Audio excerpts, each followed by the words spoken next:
YouTube, what it do?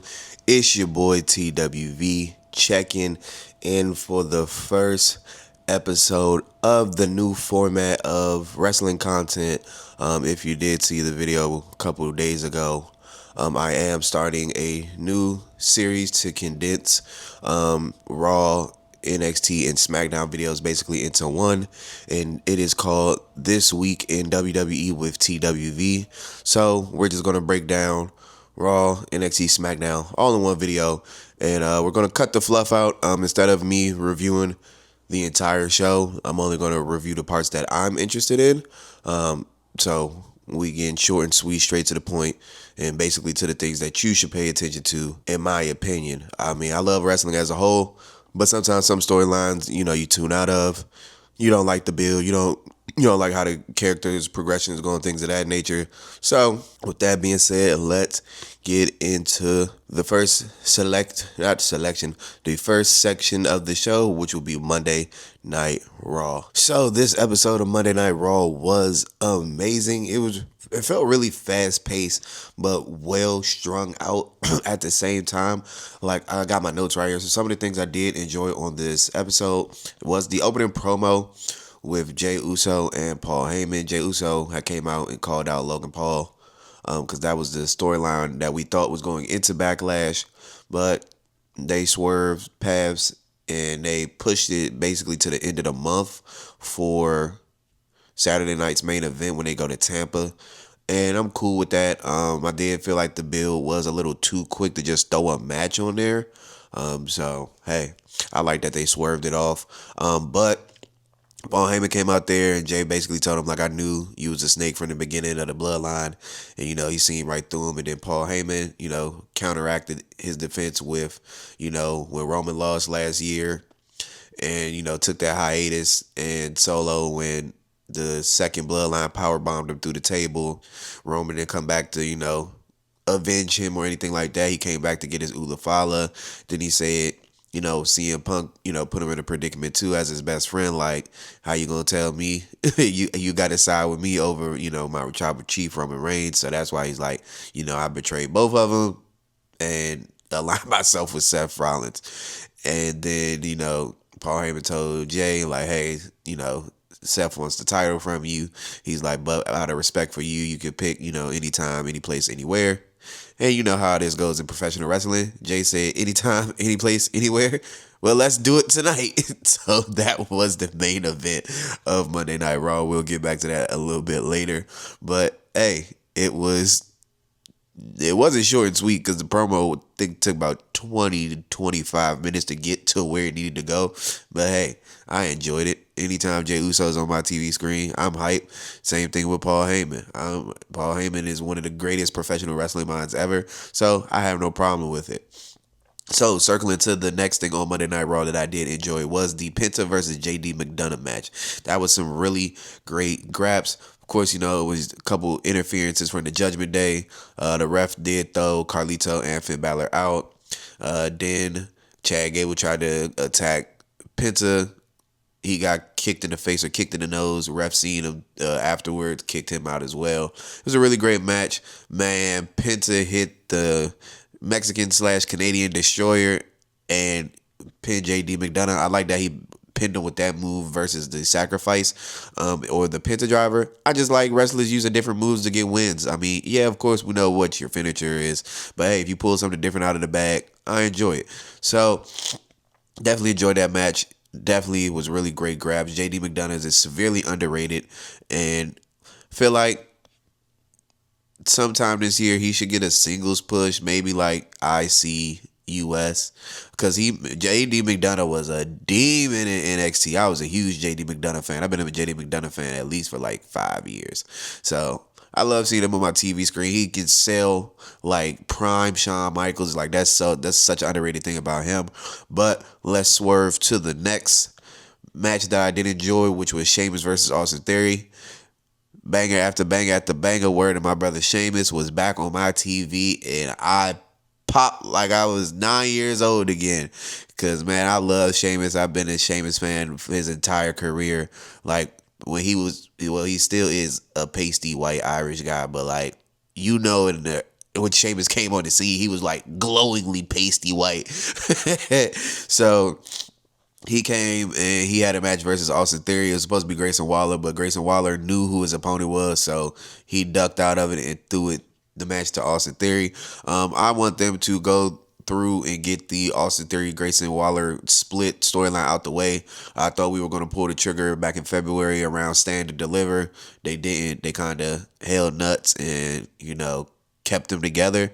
But I feel like both of these guys should be single superstars. You can push Grayson Waller as a big heel in the Raw division, and then you can push Austin Theory as a babyface.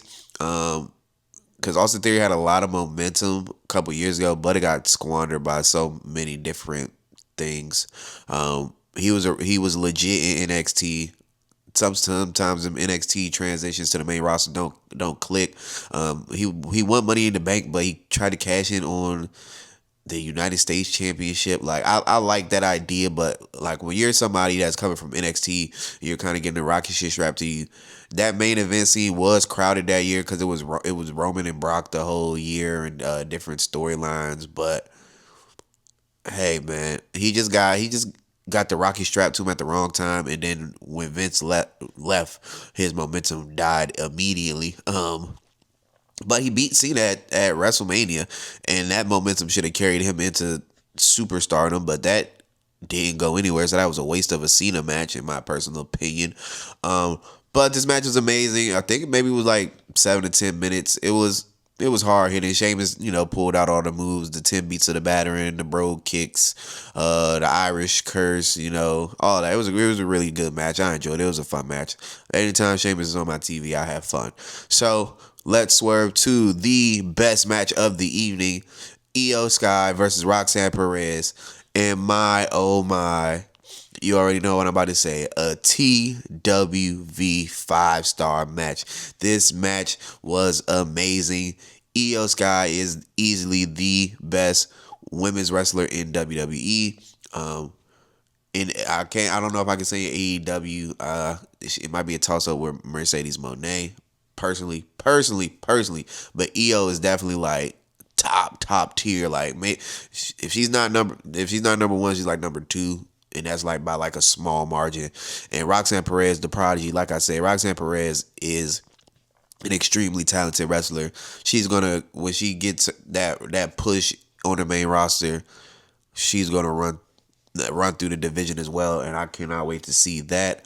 This match was amazing. Like the counters, the back and forths, just the technical in-ring work between both women. Like, if you watch this channel, you know I'm a avid women's wrestling fan, so this match was amazing. Highlight of the night.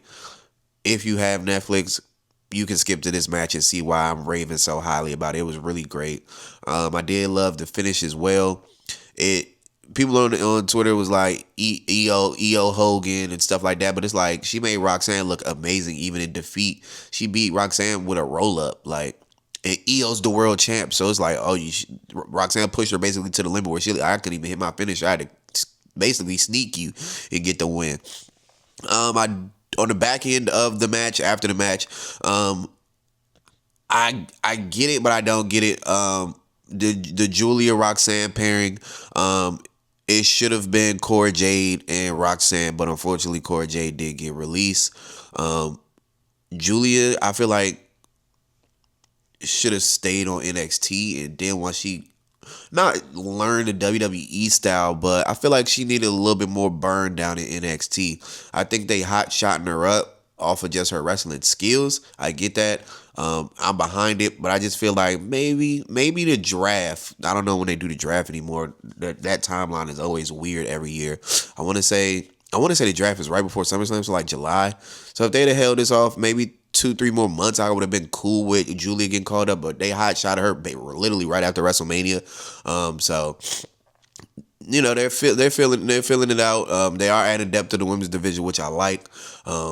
Roxanne Perez is a great helpmate, though, because Roxanne is amazing. So she's been jumping up and down between the NXT and Raw basically since Royal Rumble season, so she's been up there a couple months here and there. So definitely a great helpmate to be with her. So I'm gonna let us play its course. I definitely did not prefer. I wish it was Cora Jade. I wish all three of them would have got caught up. I don't know why they cut Cora Jade. I understand Cora Jade has an injury history, but she was doing some of her best work post this injury. But all well wishes to Cora Jade. Huge Cora Jade fan. Can't wait to see what she does on the independents, and hopefully she is able to come back. Just like Dakota Kai. Dakota Kai got released as well, and that really ruined the damage control dynamic because Kairi Sane and Asuka are on their way back from injury, and literally this moment right here tonight, if Io's getting beat up by both of them, Dakota Kai could have literally just ran down for the save, and we could have had Io and Dakota Kai versus Julia and Roxanne Perez tag team match next Monday. There's literally your match for the next week. But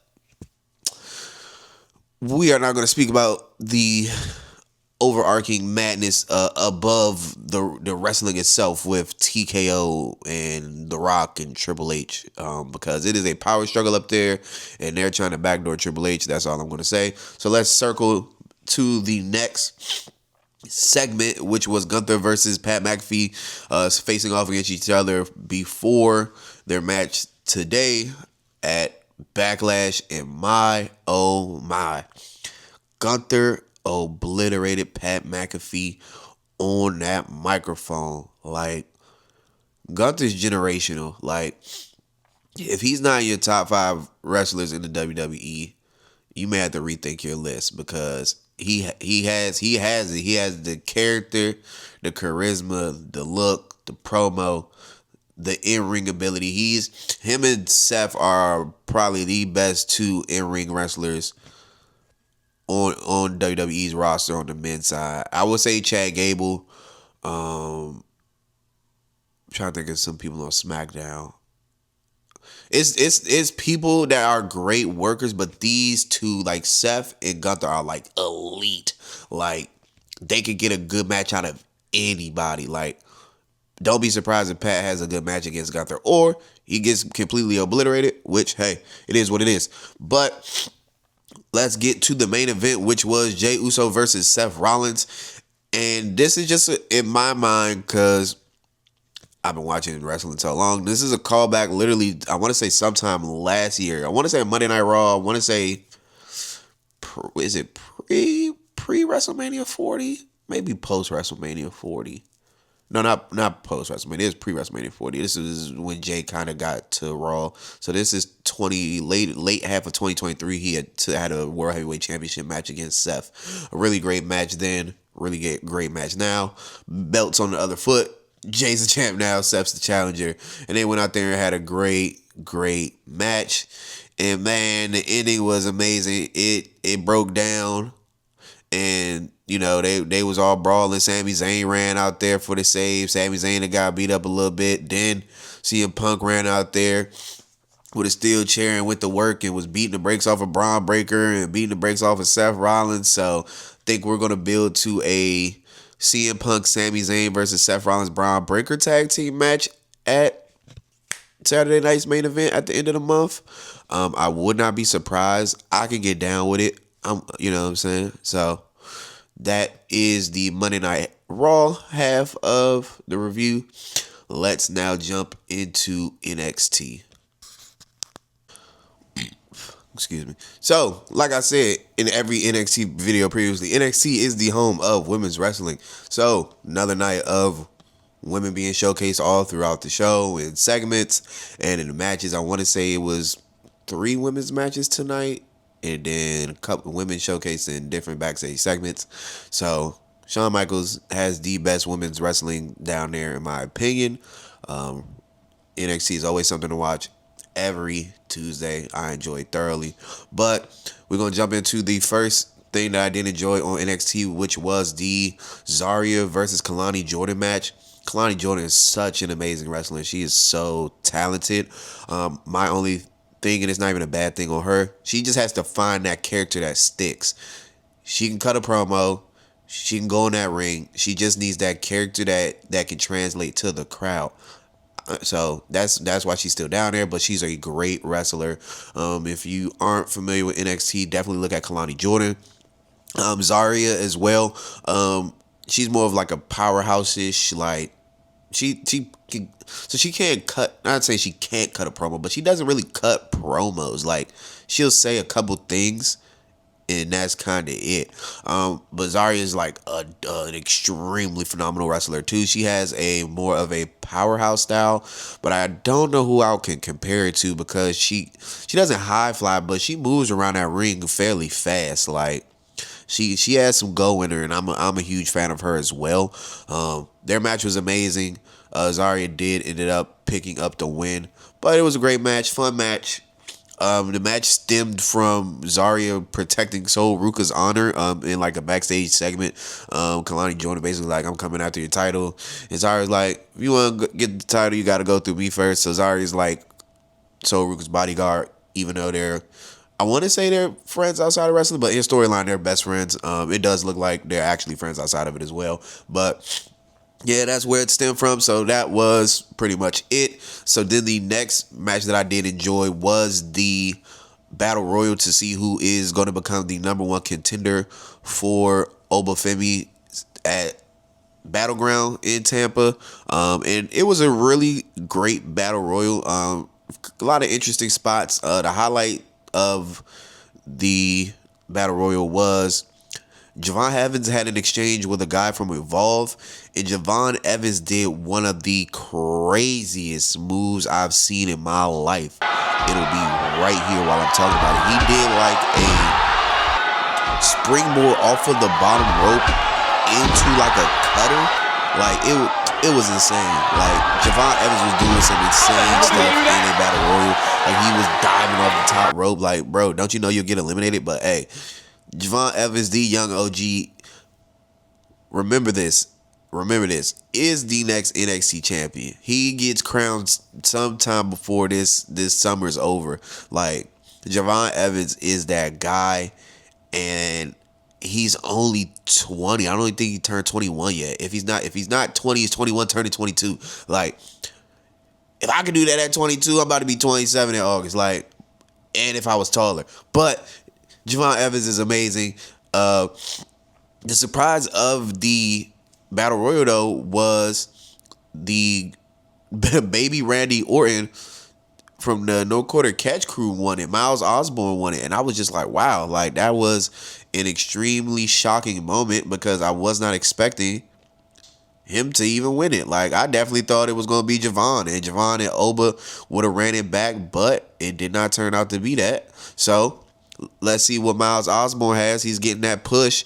I didn't like post win in a little backstage segment that hit one of the, I can't think of dude's name. Charlie Dempsey. Charlie Dempsey was saying that he was going to face Obafemi at Battleground, even though Miles Osborne won. Like, bro, if you don't get your ass out of here, buddy, you're not about to slime my man out.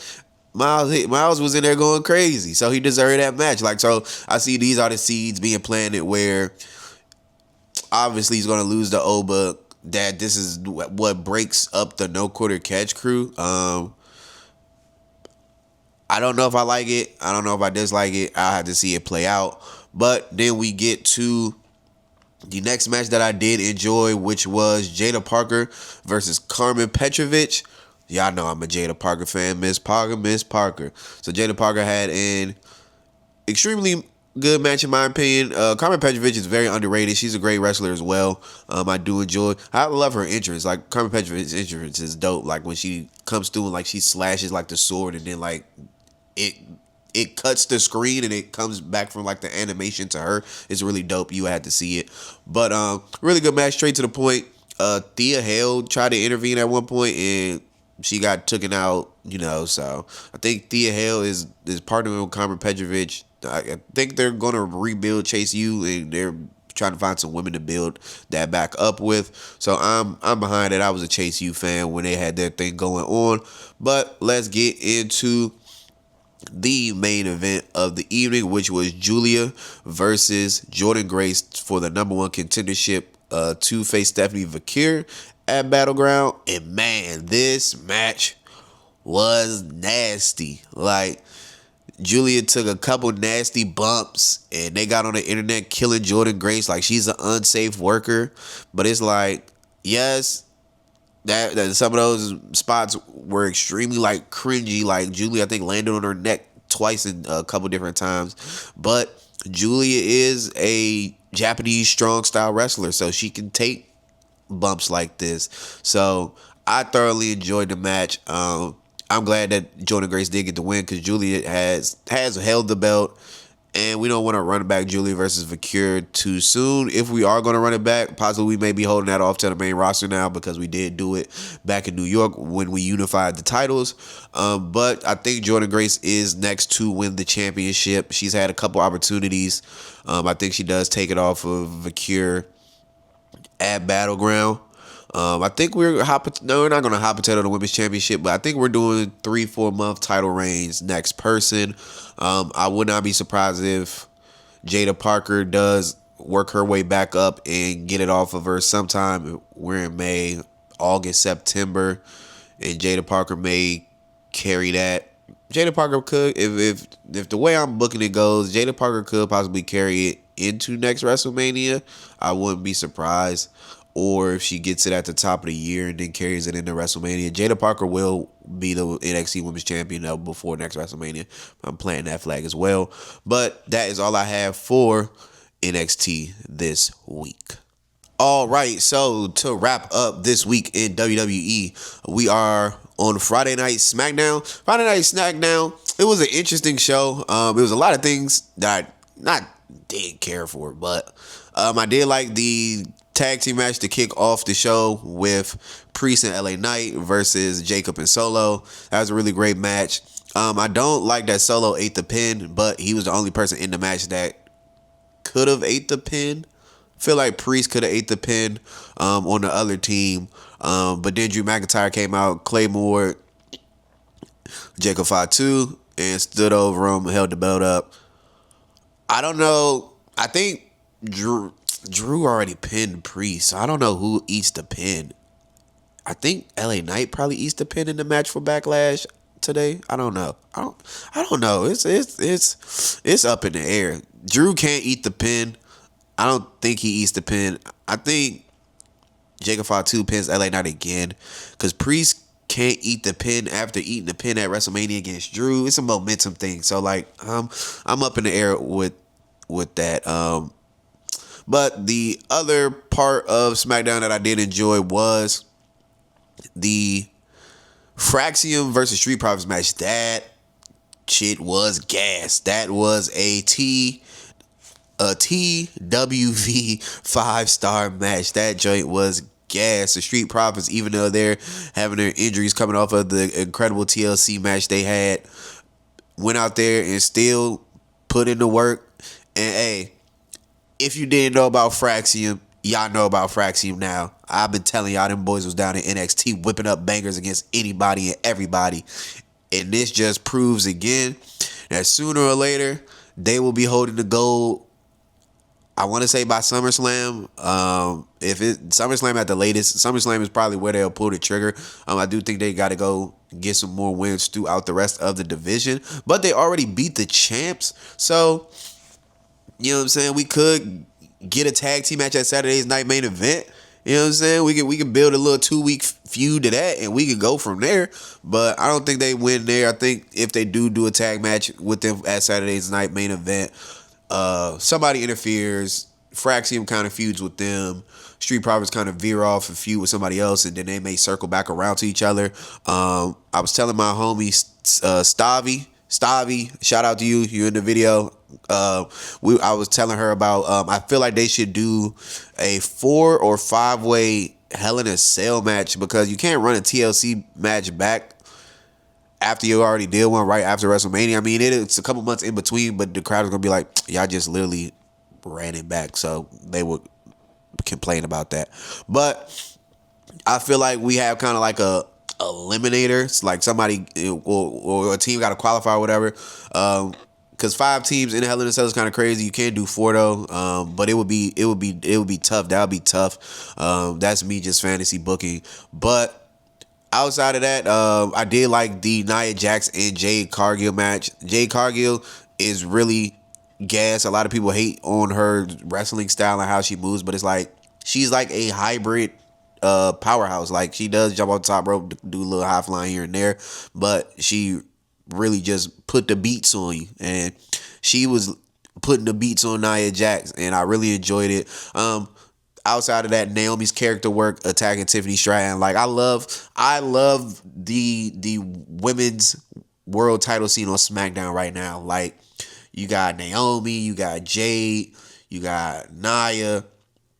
I'm glad that Tiffy beat Charlotte and they went away from it, because I was predicting a 3-match series that we strung all the way to SummerSlam. I guess whatever happened in the build to the WrestleMania, they said no, we cannot do that if they were thinking that. So that was smooth. The end of SmackDown, of course, was Randy Orton standing tall. So I don't think he wins today at Backlash. So with that being said, it's your boy TWV checking in and checking out. I'll catch you in the next one. Peace.